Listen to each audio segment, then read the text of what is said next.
نحمده ونصلي على رسوله الكريم اما بعد.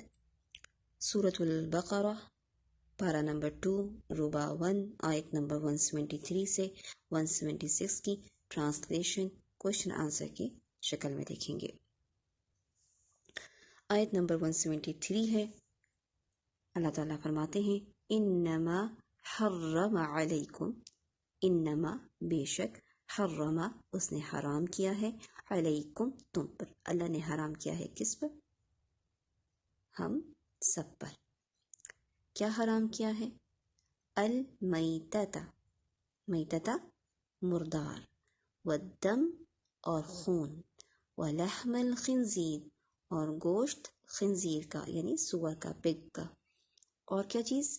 چوتھی چیز وما اہل بہ لغیر اللہ، اور جو پکارا گیا اس کو واسطے غیر اللہ کے. تفصیل دیکھتے ہیں. مردار سے کیا مراد ہے؟ مردار خواہ کسی طریقے سے مرا ہو، طبعی موت، یا کہیں سے گر کر، لاٹھی لگنے سے، یا فائر سے، یا سینگ لگنے سے، یا کسی درندے نے مار ڈالا ہو، سب صورتوں میں حرام ہے. یعنی وہ جانور جو خود سے مر جائے ذبح ہونے سے پہلے تو پھر وہ حرام ہے. خون، کون سا خون حرام ہے؟ جو ذبح کرتے وقت رگوں سے خود بخود بہہ نکلتا ہے، باہر نکل جاتا ہے، وہ خون حرام ہے، جسے دم مسفوحہ بھی کہا جاتا ہے. البتہ جو گوشت کے ساتھ لگا رہے اس میں کوئی حرج نہیں، لیکن کچھ ایکسیپشنل کیسز بھی ہیں، جیسے کہ نبی کریم صلی اللہ علیہ وسلم نے فرمایا 2 مردار حلال ہیں.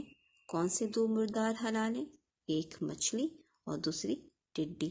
جیسے کہ دوسری حدیث میں آتا ہے کہ سمندر کا پانی پاک ہے اور اس کا جانور حلال ہے، اس کا جاندار حلال ہے. تو مچھلیوں کو ذبح نہیں کیا جاتا. مچھلی خود مر جائیں کوئی مسئلہ نہیں، مچھلیاں حلال ہیں. ٹڈی حلال ہے. اور 2 خون حلال ہیں. کون سے 2 خون حلال ہیں؟ کلیجی اور تلی. کلیجی یعنی لیور اور تلی اسپلین. یہ کیا ہوتے ہیں؟ ایک طرح سے یہ خون ہی ہوتے ہیں، جمے ہوئے خون کی طرح ہوتے ہیں. تیسری چیز جو حرام کی گئی وہ ہے سور کا گوشت بھی حرام ہے، خواہ اسے ذبح کیا ہو خواہ وہ خود ہی مر گیا ہو. یعنی پگ کو اگر، خنزیر کو اگر ذبح کر بھی لیا جائے، اس پہ اللہ کا نام لے بھی لیا جائے تو بھی وہ حرام ہی رہے گا. اور صرف گوشت ہی حرام نہیں بلکہ سور کی چربی کا بھی حکم یہی ہے. اور سور کی چربی سے بنی ہوئی اشیاء بھی حرام ہیں، چاہے وہ کاسمیٹک کی ہوں چاہے وہ کھانے پینے کی ہوں. وما اہل بہ لغیر اللہ کے حوالے سے دیکھتے ہیں حدیث بخاری کی. رسول اکرم صلی اللہ علیہ وسلم نے فرمایا میں وہ گوشت نہیں کھاتا جو استھانوں پر ذبح کیا گیا ہو. استھانوں یعنی قبروں پر، مزاروں پر ذبح کیا گیا ہو. جو جانور مزاروں یا قبروں پر ذبح کیا گیا ہو اس کے بارے میں کیا کہا کہ وہ گوشت میں نہیں کھاتا. مزاروں اور قبروں پر جانور ذبح کرنا ٹھیک نہیں. حضرت طفیل رضی اللہ عنہ سے روایت ہے جس نے اللہ کے سوا کسی اور کے نام پر جانور ذبح کیا اس پر لعنت ہے. جو اللہ کے سوا کسی اور کا نام لیتا ہے وہ شرک کرتا ہے.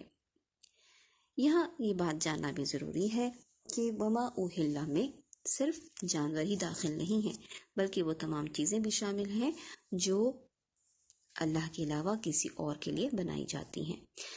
یہاں ہم دیکھتے ہیں سراج البیان میں وما اہل میں وہ سب چیزیں داخل ہیں جنہیں غیر اللہ کے ناموں پر تبرکن مشہور کیا جائے. یہ اس لیے کہ ایسی چیزیں گو فی نفس حلال ہوں لیکن شرک پھیلانے کا موجب بنتی ہیں. جو چیز کسی نبی، اولیاء، بزرگ یا دیوی دیوتا کا تقرب حاصل کرنے کے لیے، ان کو خوش کرنے کے لیے اس کے نام پر مشہور کر دی جائے، جیسے امام جعفر کے کنڈے، بی بی کی سحنک، مرشد کا بکرا وغیرہ، یہ سب چیزیں حرام ہیں. اور اگر وہ ذبح کرنے کا جانور ہے تو خواہ اس پر ذبح کے وقت اللہ کا نام ہی کیوں نہ لیا جائے وہ حرام ہی رہے گا. تیسیر القرآن میں. آگے ہم دیکھتے ہیں اسی آیت کا دوسرا حصہ جس میں حرام کھانے کی اجازت دی گئی ہے. دیکھتے ہیں کہ حرام کھانے کی اجازت کس کو ہے. فمن اضطر غیر باغ ولا عاد. فمن اضطر تو جو کوئی مجبور کیا گیا، غیر باغ نہ سرکشی کرنے والا ہو، ولا عاد اور نہ حد سے بڑھنے والا ہو. پھر جس نے مجبوری میں حرام کھایا اس پر کیا حکم ہے؟ فلا اثم علیہ تو نہیں کوئی گناہ اس پر. جو مجبوری میں حرام کھائے اس پر کوئی گناہ نہیں. حرام کھانوں کے استعمال میں اگر کچھ غلطی ہو جائے تو کیا حکم ہے؟ یعنی حرام کھانوں میں جبکہ صرف تھوڑا ہی کھانا ہے، کم کوانٹٹی میں کھانا ہے، جتنی ضرورت ہے اتنا ہی کھانا ہے، غلطی سے انسان زیادہ کھا لے اس پر کیا ہے؟ ان اللہ غفور الرحیم، بے شک اللہ بہت بخشنے والا ہے، نہایت رحم کرنے والا ہے. اس آیت میں حرام چیزوں کو استعمال کرنے کے لیے 3 شرائط بتائی گئی ہیں. پہلی کیا ہے کہ بھوک اور یا بیماری کی وجہ سے جان کا خطرہ ہو، اس وقت حرام چیز کے علاوہ اور کوئی چیز میسر نہ ہو تو انسان حرام چیز کا استعمال کر سکتا ہے. دوسری بات کیا کہ وہ شخص اللہ کا باغی نہ ہو، لذت اٹھانے والا نہ ہو، قانون شکن نہ ہو، یعنی جو چیز کھا رہا ہو اسے حرام سمجھ کر ہی کھائے، حلال نہ سمجھے. یعنی وہ اللہ تعالیٰ کے قانون سے، اللہ تعالیٰ کے حرام کردہ چیزوں کے بارے میں اپنے طور پہ فیصلہ نہ کرے کہ چلو میں اپنا مزہ لیتا ہوں، اس چیز کو چک کر دیکھتا ہوں، چلو مجھے موقع مل گیا، اس کو خوش ہونے والا چیز نہ سمجھے بلکہ اس کو حرام سمجھے اور صرف ضرورتاً کھا لے. اتنا ہی کھائے جس سے اس کی جان بچ سکے. اگر غلطی سے یا اندازے سے کچھ زیادہ کھا لے تو اللہ تعالیٰ مہربان ہے اور معاف کرنے والا ہے. یعنی اس آیت میں ہم نے کیا دیکھا؟ ہم نے دیکھا کہ 3 باتیں اللہ تعالیٰ نے اس آیت میں بیان کی ہیں. پہلی کیا کہ مردار کھانا، خون پینا، خنزیر کا گوشت اور غیر اللہ کے نام کی چیز کھانا ہمیشہ کے لیے حرام کر دی گئی ہے. دوسری چیز کیا دی؟ بھوک کی حالت میں مرنے کی خوف سے یہ چیزیں معمولی مقدار میں کھانے پر کوئی گناہ نہیں ہے. تیسری چیز اللہ تعالیٰ مجبوری کے عالم میں حرام کھانے والوں کو معاف کرنے والا مہربان ہے. آیت 174 دیکھیں گے. بے شک وہ لوگ کیا کرتے ہیں. ان الذین یکتمون، بے شک کن لوگوں کے بارے میں بات ہو رہی ہے؟ وہ جو چھپاتے ہیں. کیا چھپاتے ہیں؟ ما انزل اللہ من الکتاب، جو نازل کیا گیا، انزل اللہ جو نازل کیا اللہ نے، ما انزل اللہ جو نازل کیا اللہ نے. کہاں نازل کیا؟ من الکتاب، کتاب میں سے. کیا کرتے ہیں؟ وَيَشْتَرُونَ بِهِ ثَمَنًا قَلِيلًا، وہ لے لیتے ہیں بدلے اس کے. کیا لے لیتے ہیں اس کے بدلے؟ ثَمَنًا قَلِيلًا، قیمت بہت تھوڑی، یعنی دنیا کا مفاد، دنیا کا فائدہ لے لیتے ہیں. ایسے لوگ دین کو جو بیچنے والے ہیں، اللہ کے پیغام کو چھپانے والے ہیں، وہ اپنے پیٹ میں کیا ڈال رہے ہیں؟ اولئک، یہی لوگ ہیں، ما یأکلون، ما نہیں، یأکلون وہ کھاتے، فی بطونہم اپنے پیٹوں میں، الا النار سوائے مگر آگ کے، یعنی وہ اپنے پیٹوں کو آگ سے بھرنے والے ہیں. ایسے لوگوں کی سزا کیا ہے؟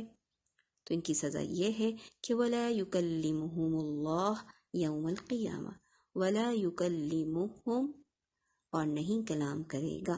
کون کلام نہیں کرے گا؟ اللہ. اللہ ان سے کلام نہیں کرے گا. کب نہیں کلام کرے گا؟ یوم القیامہ، قیامت کے دن. ولا یزکیہم اور وہ ولا اور نہیں، یزکیہم اور نہ وہ پاک کرے گا انہیں. اللہ تعالیٰ کا ان سے کلام نہ کرنا کیا بتاتا ہے؟ کہ اللہ سبحانہ وتعالیٰ ان سے سخت ناراض ہے. ولا یزکیہم اور نہ وہ پاک کرے گا انہیں، یعنی وہ لوگ جو مسلمان ہیں، ایمان والے ہیں، ان سے جب غلطیاں ہوئی ہیں، گناہ ہوئے ہیں، تو اللہ سبحانہ وتعالیٰ آخرت میں انہیں دوزخ میں ڈالنے کے بعد ان کو جب ان کی سزائیں پوری ہو جائیں گی تو اللہ تعالیٰ انہیں جہنم سے نکال کر پھر جنت میں داخل کر دے گا. لیکن یہ معاملہ ان لوگوں کے ساتھ نہیں ہے جو یہود ہیں، جو یہود ہیں ان کے ساتھ یہ معاملہ نہیں ہے۔ وَلَهُمْ عَذَابٌ علیم، اور ان کے لیے کیا ہے؟ عذاب علیم، عذاب ہے دردناک۔ یہ آیت دراصل یہود کے بارے میں یہود کے بارے میں نازل ہوئی ہے۔ دین کو بیچنے والے کیسے ہیں؟ ایسے ہیں یہ لوگ جنہوں نے خرید لیا، اولئک الذین، یہی وہ لوگ ہیں۔ کیسے وہ لوگ ہیں؟ اشتروا، جنہوں نے خرید لیا۔ کیا خریدا انہوں نے؟ الضلالۃ بالہدی، انہوں نے کیا خریدا؟ گمراہی کو خریدا۔ کس کے بدلے خریدا؟ ہدایت کے، یعنی یہ ہدایت لے سکتے تھے لیکن انہوں نے اللہ کی کتاب میں سے باتیں چھپائیں، تو انہوں نے کیا کیا؟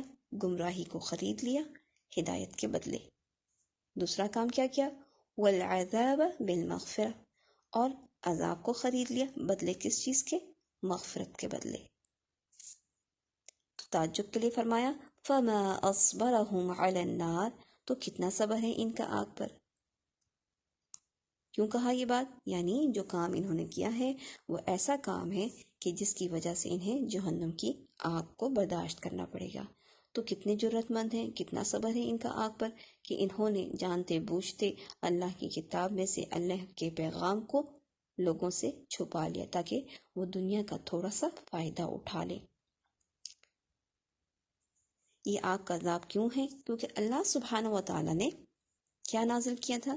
ذالک بأن اللہ، با وجہ اس کے کہ اللہ نے نزل الکتاب، نازل کیا کتاب کو، بالحق، ساتھ حق کے۔ اللہ سبحانہ و تعالیٰ نے قرآن مجید کو حق کے ساتھ نازل کیا تھا تاکہ یہود کیا کریں؟ جو کچھ انہوں نے اپنے دین میں بگاڑ پیدا کیا ہے، جو حلال اور حرام میں اپنی منمانی کی ہے، اس کو سمجھ سکیں اور اس کتاب پر ایمان لائیں۔ لیکن اللہ تعالیٰ کیا فرماتے ہیں کہ وَإِنَّ الَّذِينَ اخْتَلَفُوا فِي الْكِتَابِ، اور بے شک وہ جنہوں نے اختلاف کیا کتاب میں، وہ کیسے ہیں؟ لَفِي شِقَاقٍ بَعِيدٍ، البتہ مخالفت میں ہیں، دور کی۔ شقاق کہتے ہیں سرکشی کو، عناد کو، اور جب اس کے ساتھ بعید کا لفظ آ گیا ہے تو اس کا مطلب کیا ہے کہ انسان مخالفت میں اتنا شدید ہو جائے، سرکشی میں اتنا بڑھ جائے کہ انسان اپنا نفع اور نقصان بھی پہچان نہ سکے، اس سے اپنا نفع نقصان کا بھی احساس نہ رہے۔ تو یہود کا حال بھی یہی تھا کہ انہوں نے مسلمانوں کی، رسول اکرم صلی اللہ علیہ وسلم کی، قرآن مجید کی مخالفت اس قدر کی کہ انہیں اپنے نفع نقصان کا خیال ہی نہ رہا۔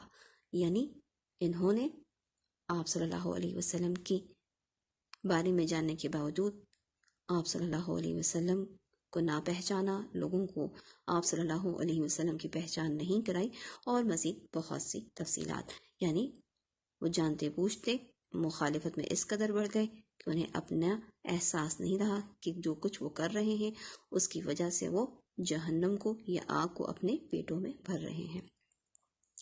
سبحانک اللہم و بحمدک، اشہد ان لا الہ الا انت، استغفرک و اتوب الیک۔ السلام علیکم ورحمۃ اللہ وبرکاتہ۔